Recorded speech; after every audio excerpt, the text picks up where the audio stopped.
So let's take another look at the Inner Circle companions. After the big damage boost, just how scary are these guys, and what can they do when they're put on the table?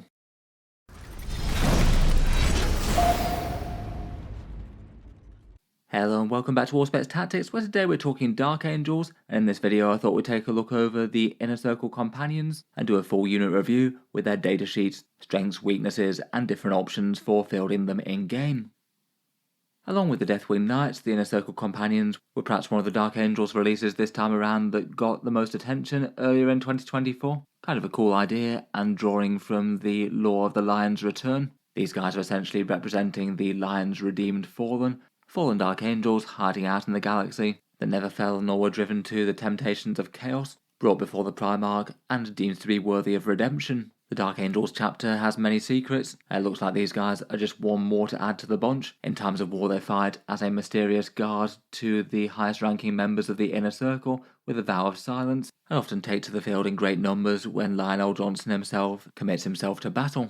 In general, the miniatures for them were pretty well received, basically the spiritual successors of the Dark Angels robed veterans. Cool to have some more standard power armor with their hoods and robes and things. The squad's armed with calibanite greatswords, and the main options in the box are just different poses for the miniatures. They generally have the same sort of options. The biggest one is whether or not to field the standard that you can see on the right there, though it doesn't actually have any major in-game effect at the moment. They may be a little bit similar to the Blade Guard kit in that way, mainly aesthetic options and a couple of ways to assemble each guy, plus head swaps, but otherwise basically hooded guys with robes and swords. As per a lot of Games Workshop's 3 model Space Marine kits, I feel like the pricing does feel a bit on the stingy side. They're £37, €47 or $60 per 3 of them, only 1.5 points per dollar, which isn't really great for Space Marines or Warhammer in general. When the codex came out, they were quite a popular kit, though perhaps a few people were put off by their initial very weak rules, but fortunately Games Workshop made a balance update and made their power sword profiles far scarier. As ever, if you were looking to pick up some of these guys, or any Warhammer in general, I do have a bunch of channel affiliate discount retailers linked down in the video description. They can get anywhere between 15 and 20% off Warhammer miniatures depending on where you are in the world, and can be a way to save a bit of money on some Inner Circle companions or other Dark Angels goodness. A bit of the money does go to support Auspex Tactics if you do use those links. They don't cost any more to use though, and they do save some money versus Games Workshop. Let's get into their rules though, and particularly their upgraded weapons post-data slate. The Dark Angels Inner Circle companions are 90 points for 3 of them, or 180 for a unit of 6. Certainly looking a lot better than their initial codex release points of 105, which I don't know how anyone thought that was balanced against things like Blade Guard. You can get 3 or 6 of them in the unit, as that's basically the way that they come in their box. The 6 model squad was maybe a bit awkward with transport such as the Impulsor, but that's also been fixed now. And characters can attach to them as if they were a Stern Guard veteran squad. And as that goes, that does mean that they have really quite flexible and varied character access. For their keywords, they have the Tacticus keyword, so basically the standard Primaris power armor one, and they also have Deathwing built in, which means that they can use all the synergies of the Inner Circle task force if you want to field in that detachment. It's maybe kind of surprising that they don't have grenades as well. I guess they just don't have any modelled on. Not sure if that was an oversight by Games Workshop. I feel like they usually hand them out to the vast majority of things that have standard power armor. For their stat line, they're kind of similar to Blade Guard without the Storm Shields. They move 6 inches as standard Space Marines, a toughness 4 with a 3+ save, a big 3 wounds, leadership 6, and objective control 2. As mentioned, the standard bearer that you can see on the right doesn't actually have any inbuilt rules for him. It seems likely that he'd probably work like the Custodes Vexillers though, giving you extra objective control. It looks like they might just have baked that into the standard stat line as opposed to really caring too much as to which guy's specifically carrying the banner, if any. And I'd guess that that's the reason that they're all objective control 2, whereas things like Blade Guard are OC1. In any case, nice to have a little bit more beefiness to their profile than standard Space Marines. They're still not exactly tough for the cost at 30 points. Maybe in a slightly awkward profile where both small arms, special weapons and anti-tank weapons can all do quite well against them. The OC is helpful though. It does mean that when they're skirmishing over midfield objectives, they're just a bit more likely to tip the point. For their weapons, they all got heavy bolt pistols, so single shots at strength 4 AP1 damage 1. But obviously the main event are those calibanite greatswords, which I'm still kind of surprised that Games Workshop released at AP-1, given that that's worse than the vast majority of power weapons in the game, and these ones are quite clearly big fancy and scary looking ones. In any case though, they have now been dialed up to 11. They have genuinely got a very scary profile. Against any sort of tough target, usually it makes sense to use the strike profile, 4 attacks hitting on a 3+, all at strength 6, AP -2 and damage 2, and they get lethal hits built in. That's a profile that's really quite good at killing standard sized Space Marines, and the lethal hits means that that's the one to go for against anything tougher as well. It's really quite a good boost to have baked in against things like light vehicles and monsters. Otherwise, if they happen to be tangling with a horde, you can go for the sweep profile. 5 attacks hitting on a 3+, at strength 6, AP 2 and damage 1, but these get a massive sustained hits too. So it means that you basically got as many hits as you have attacks on average. So just for a unit of 3 of them, you'd on average land 15 hits at that profile, which is no small thing at all. It means that those two profiles are actually really quite close to each other in terms of damage output against elite infantry, things like standard Space Marines and Terminators. In terms of choice of them though, it only really makes sense to use the sweep profile against 1 wound infantry for the most part. Finally, the squad comes with 2 special rules, protecting the Dark Angel's inner circle, and perhaps being overzealous to prove themselves against enemy fallen commanders and things. If their unit's led by a character, then they're -1 to hit, both at range and in melee, which is handy enough as a defensive buff, but maybe not absolutely so pivotal make or break that you need every squad to be led by a character. I still don't think it gets them to the point where they're really overall a tanky unit, even with that buff going on. At least point for point, if you're adding a character to the unit, you're usually making their overall durability per point go down a bit, just due to how many points the characters cost and the fact that they don't have the best defensive profiles. It's still definitely something though, and maybe makes them a better bodyguard unit than most. Otherwise, they also get +1 to hit against enemies with the character keyword, so that could be entire units if they happen to have a leader. A little bit situational, but means that they'll often be hitting on a 2+. So pretty much going to be stacking a whole bunch of hits with that strength 6 AP2 profile no matter which one they choose. Here's a damage breakdown for either 3 models or 6 models of the unit, and roughly what you could expect the squad to kill with average rolling, and this is if they're not led by any characters. Against these targets, in a Termagant, Intercessor, Terminator, Rhino and Land Raider, it only makes sense to use the sweep profile against the Termagant here, and these guys really are a pretty brutal horde clearance unit. Even with 3 of them, on average, you slay around about 12 or 13 Termagants, which is kind of crazy. Never mind, if you have 6 of them, it goes up to 25 on average. Going to go through those with absolutely no trouble at all. And then a squad of 3 of them would kill around about 4 standard Space Marines, 2 standard Terminators, around 4 or 6 wounds dealt to a Rhino on average, and around about 1 or 2 failed saves against a Land Raider, obviously doubling all of those numbers if you take it to a 6 model squad. Sometimes the sweep mode might be good against other targets, particularly against anything that's -1 damage, it's probably the way to go. As mentioned, the numbers on the Terminators are really quite close depending on whether you attack with sweep or strike, and might actually matter a bit as to whether the first Terminator that you're trying to kill is injured or not. Overall though, they're just generally dangerous, should be able to do loads of damage to any infantry that they get their hands on, from light ones to super elite ones. I still have a good chance of taking down most battle tanks if there's a squad of 6 of them, only really falling down a bit against toughness 12 vehicles, though even there a big squad will take chunks out of them, even if they have 0 buffs from characters or stratagems. Overall, for their pros and cons, they're 90 points per a 3 model unit.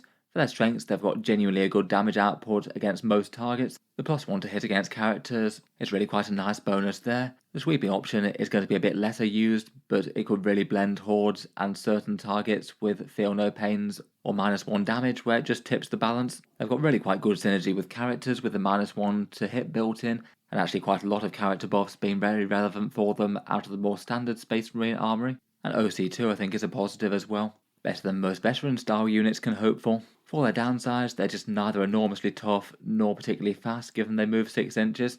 Even with the -1 to hit on the go, basically everything is going to do at least a good amount of damage to them, whether it's lighter small arms, plasma or melter, or heavy anti-tank weapons. And combine that with only being a 6-inch moving infantry unit, they likely need some sort of delivery to guarantee that they can actually get to combat, whether it happens to be advance and charge from Gladius or maybe a transport vehicle. Speaking of which, there's plenty of things that can support them in Codex Space Marines and Dark Angels. Oath of the Moment is quite a good damage buff for them for the most times, and given that they have some interesting access to either lethal hits or sustained hits on 6s, sometimes it can make sense to reroll literally everything that isn't a 6. Say if you happen to be hitting on a 2+ against a character keyword unit, and you're going with the sweep profile, it might make sense to reroll everything that isn't a 6 there, And the same for if you were just fighting against a toughness 12 vehicle, you might as well fish for the lethal hits, as that gives you the best damage output on average.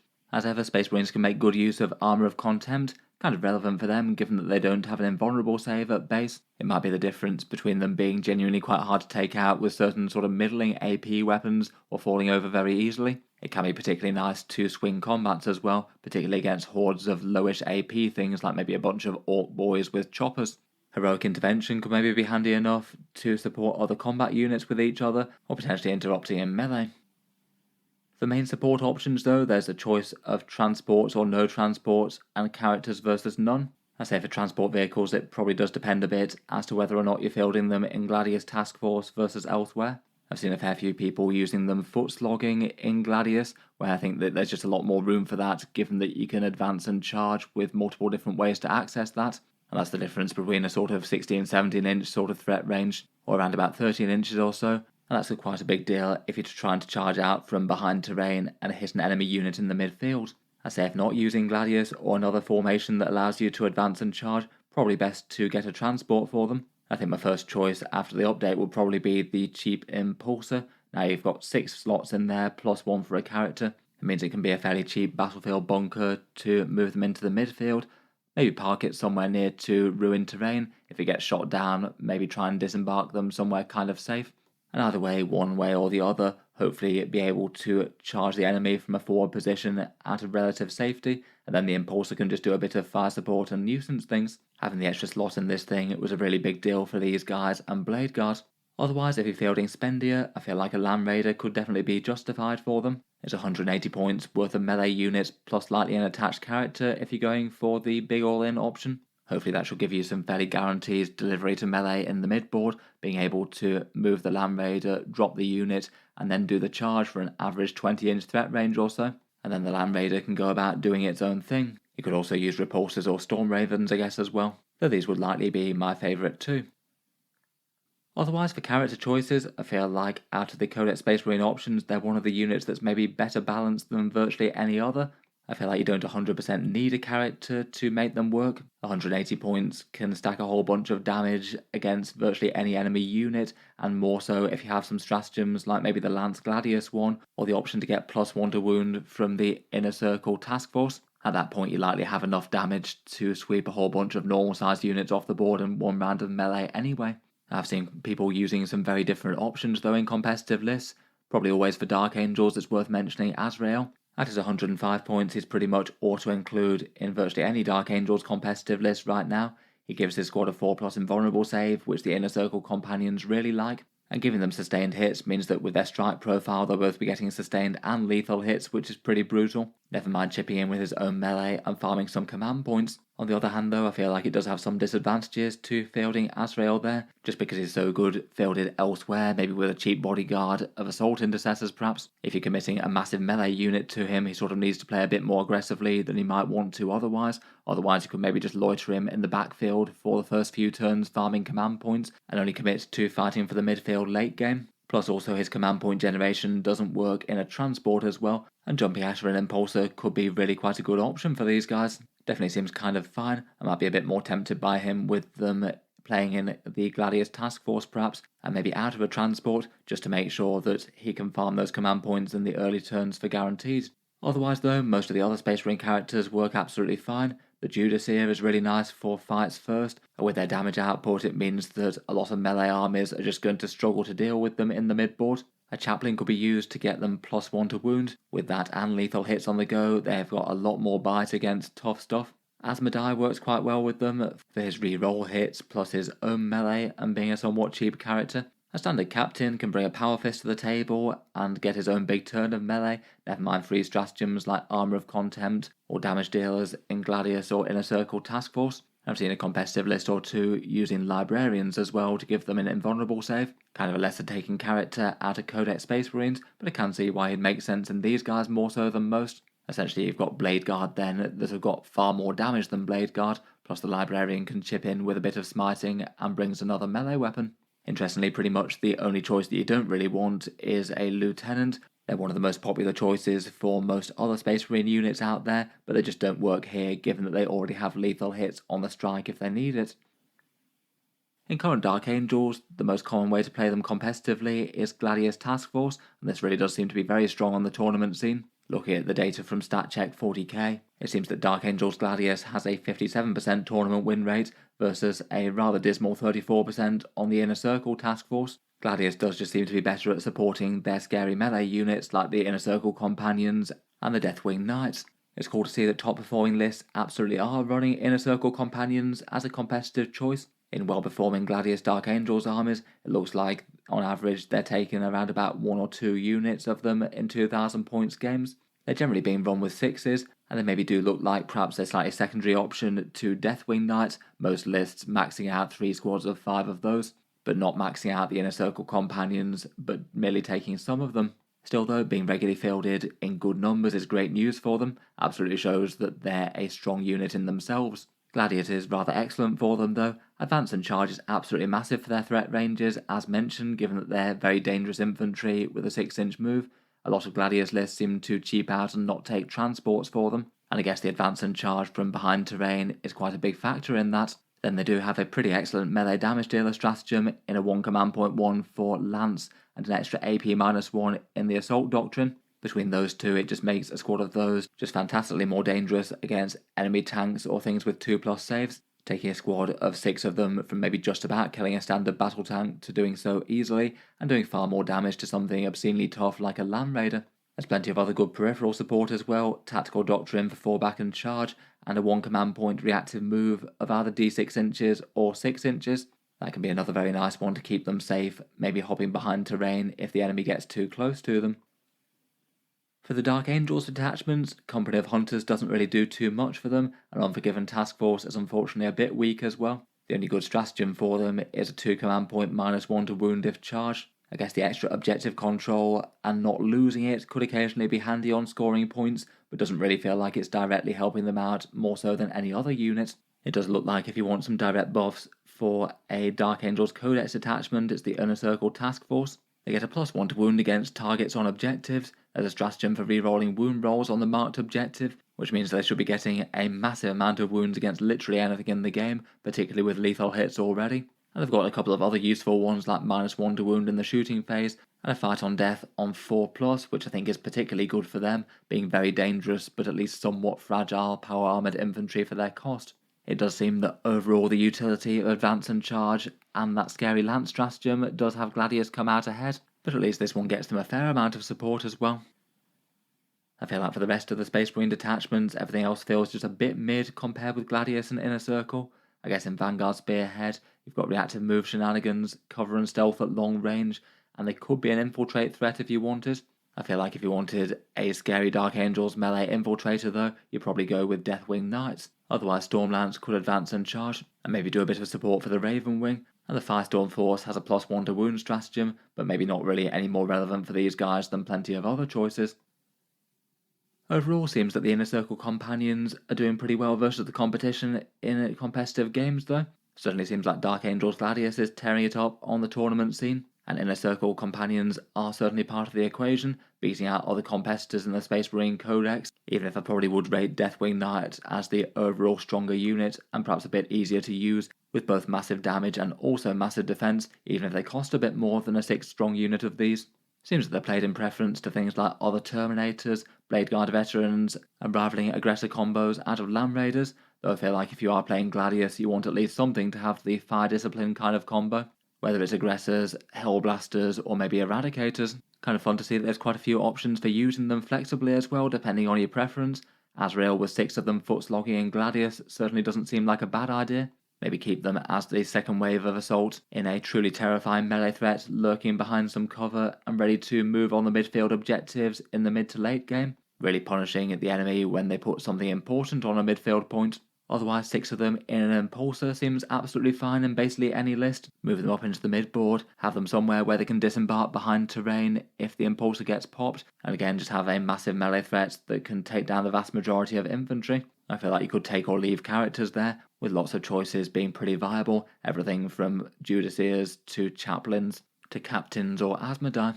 In general though, they're going to be a unit that just really want a big emphasis on hitting the enemy first and not the other way around. If they have the option, then getting the jump on high value elite infantry if they can. and not really wanting just to move forward, cut down a chaff screening unit, and then being wailed on by the rest of the enemy army. That's going to be a bad outcome. In any case though, good to see these mysterious, totally not fallen Dark Angels veterans doing well. And a really good patch on Games Workshop's part, I think, making those great swords far, far scarier. In any case, let me know your thoughts and your experiences with these guys since the update. Look forward to hearing your thoughts and feedback on any other combos down in the comments below. If you've enjoyed the video, then feel free to subscribe to Auspex Tactics, or I'll certainly keep the regular 40k videos coming. I do tend to post new ones just about every day. Finally, if you have been enjoying all the videos on the channel, I would just like to mention that Auspex Tactics does have a Patreon page as well, and you can find that linked in the video description if you'd like to help support and keep all the content coming.